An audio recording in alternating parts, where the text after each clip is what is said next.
Guardian উনি, তাকে আমরা হারিয়েছি, এর থেকে বেদনার কিছু থাকে না। আর উনি যেহেতু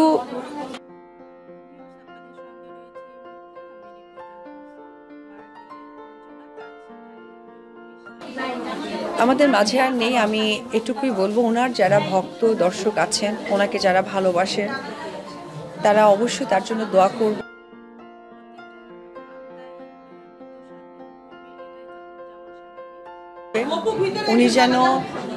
উনি যেন বেহেশত নসিব করে, ঈশ্বর যেন তাকে স্বর্গবাসী করে, এটাই আমার সকল ভক্তদের কাছে চাওয়া থাকে।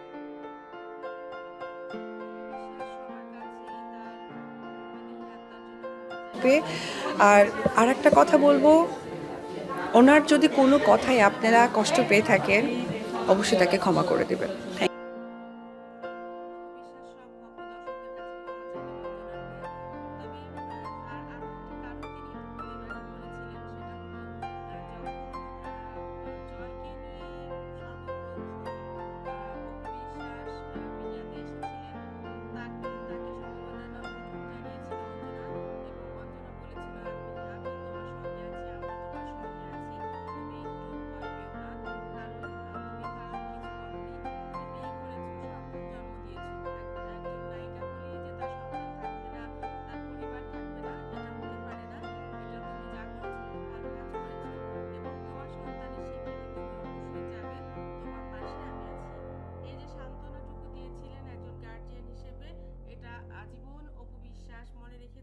এবং অঞ্জনার সঙ্গে অপু বিশ্বাসের এই যে সম্পর্কটা হৃদ্দিক, এটাকে হৃদয়ের সম্পর্ক বলে। এই সম্পর্কের আসলেই কোনো নাম হয় না।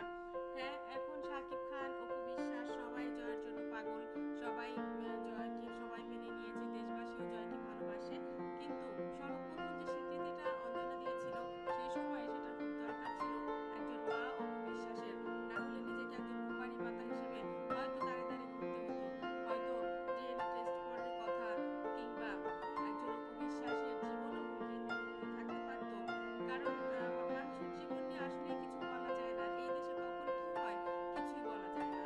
তো এই অকৃতজ্ঞ নন অপু বিশ্বাস, আর তাই তো তার কাছে যেন নিজের বোনকে হারানোর কষ্টের মতোই মনে হচ্ছে।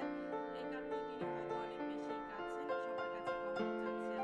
বন্ধুরা, আমরা প্রত্যেকটা মৃত্যুর জন্যই আসলে আমাদের কাছে খারাপ লাগবে, এটা স্বাভাবিক। তার বিদেহে আমরা শান্তিতে কামনা করছি। তিনি যেখানেই থাকুন, ভালো থাকুন, আল্লাহ যেন তাকে ক্ষমা করে দেন। বন্ধুরা, অঞ্জনা মারা গেছেন, নায়িকা অঞ্জনা মারা গেছেন, তার পরিবারের যেন সঠিক বিচার হয়।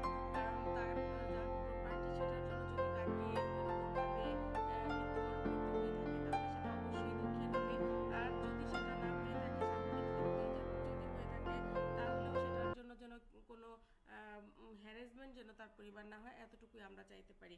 আমার চ্যানেলটি যারা ইতিপূর্বে সাবস্ক্রাইব করেছেন তাদেরকে অনেক ধন্যবাদ। যারা এখনো করেননি, সব খবর সবার আগে পেতে সাবস্ক্রাইব করে বেল আইকনে ক্লিক করলে আপনাদের কাছে পৌঁছে যাবে বিনোদন জগতের সব খবর সবার আগে।